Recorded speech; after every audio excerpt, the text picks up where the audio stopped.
The uncanny valley is a concept used to describe the unease or discomfort people feel when they encounter robots, CGI characters, or other entities that look almost but not quite human. The theory suggests that as these entities become more human like in appearance and behavior, people's emotional response to them will increasingly approach that of a human being, but at a certain point, a small deviation from human likeliness can create a strong negative reaction. This valley of discomfort can be explained by the fact that when a robot or CGI character looks almost human but not quite, our brain recognizes the discrepancy or perceives the entity as off or creepy. This response is thought to be related to the evolutionary tendency to avoid individuals who are diseased or unhealthy, as these individuals may represent a threat to our survival. The concept of the uncanny valley has complications for the design of robots or CGI characters. It avoids creating entities that are too human-like but not quite perfect, and instead aim for a design that are either clearly non-human or perfect human. By doing so, designers can avoid triggering the negative response associated with the uncanny valley and create entities that are more acceptable to people.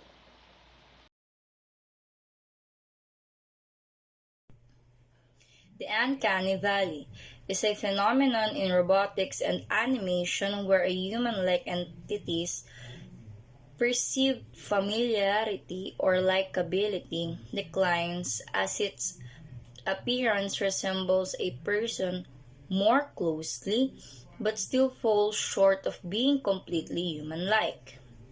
The uncanny valley is the name given to this robot, robot or animated figure appears. The more unsettling, uncomfortable, or even repulsive it makes people feel. This up on even the slightest variations from human-like behavior or appearance. Masahiro Mori, a roboticist, first put up the idea in 1970, and it has subsequently been investigated in a number of domains, including psychology, neuroscience, and design. Sigmund Freud coined the term uncanny in his 1919 article, The Uncanny, in which he defined it as something that is both familiar and foreign, and claimed that it has a profound psychological impact on the human mind. According to Freud, the unconscious mind's suppressed desires and fears are what cause the uncanny. When something brings up these suppressed feelings, the person feels uneasy and uncomfortable. Recommendations. Understand the thresholds. It's crucial to recognize the realistic threshold at which your audience is willing to accept the use of artificial intelligence or robotics in your work. The range of human likeness that can be obtained without causing discomfort can be determined with the aid of this knowledge. Test and prototype. Testing and prototyping the design, especially the level of human likeness, is essential before implementing any technology or product to determine whether it causes the uncanny valley effect. Focus groups or surveys can be used to gather feedback and adjust the design in this way. Transparency and disclosure. The degree of human likeness in any AI or robotics technology must be disclosed to your audience, together with information on how it will be used. By clearly defining the capabilities of the technology, this will help control expectations and present the uncanny valley effect. Personalization and customization. By giving users more control over how the technology looks and behaves, Personalization and customization of AI or robotics technology can aid in overcoming the uncanny valley effect.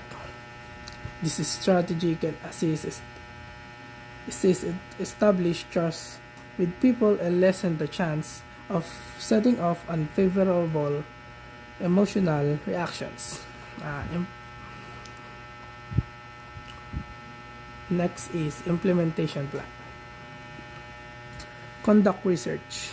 Research Researching the target audience covers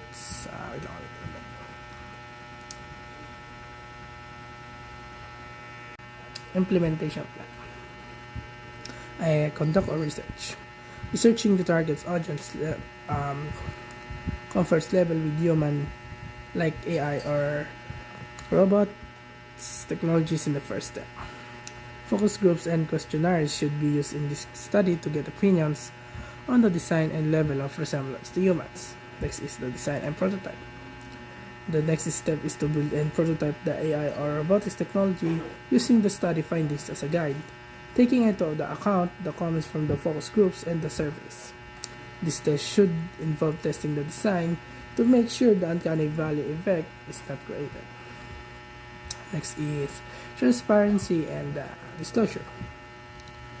Regarding the technology's intended purpose and level of resemblance to humans, there should be explicit transparency and disclosure. Users should be made aware of this information through product demands, promotional materials, and other appropriate methods. Next is personalization and customization. In order to provide users more control over the technology's appearance and behavior, AI or robotics technology should be created with a personalization and customization in mind. This strategy can assist establish trust with people and lessen the chance of setting off the unfavorable emotional reaction. That's what, like I said in the recommendation. Lastly, launch and monitor. To improve the design and address to any potential concerns, it's crucial to track the performance of the AI robotics or technologies after it had been launch and monitor. To improve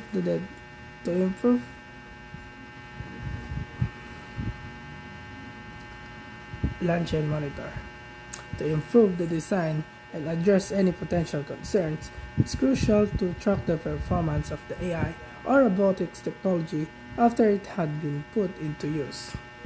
A constant eye on the technology can help to prevent the uncanny valley effect and guarantee that it continues to meet the needs and expectations of its users. Conclusion and references. The term uncanny valley was first hypothesized in 1970 by Japanese roboticist Masahiro Mori, who identified that as robots became more and more human-like, people found them to be more acceptable and appealing than their mechanical counterparts. But this only true up to a point when they were close to, but not quite human people developed a sense of unease and discomfort.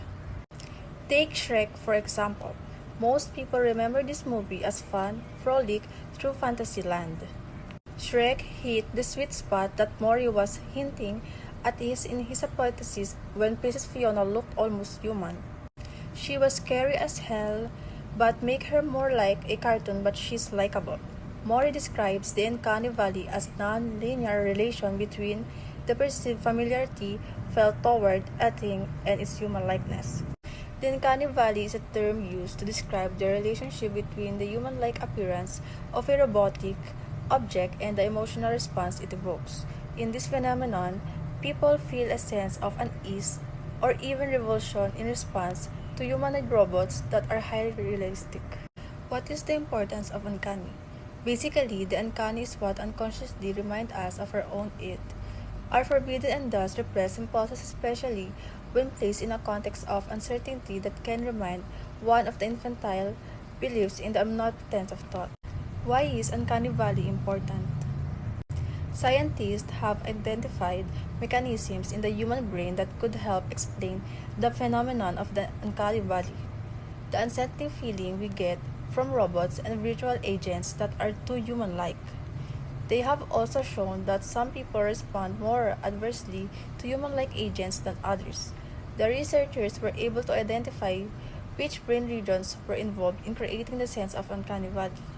They traced this back to brain circuits that are important in processing and evaluating social cues. Social cues like facial expression. Some of the brain areas close to the visual cortex, which deciphers visual images, track how human-like the images were. By changing their activity, the more human-like an artificial agent become, in a sense, creating a spectrum of human-likeness. To relate the uncanny valley to Sigmund Freud, uncanny is the dread we feel in situations in which our childish fantasies and fears appear more real and truer than our adult worldviews. If we have this idea in mind, the difference between familiar things that delight us and familiar things that terrifies us start to make sense. Freud's general thesis, the uncanny is anything we experience in adulthood that reminds us of early psychic stages.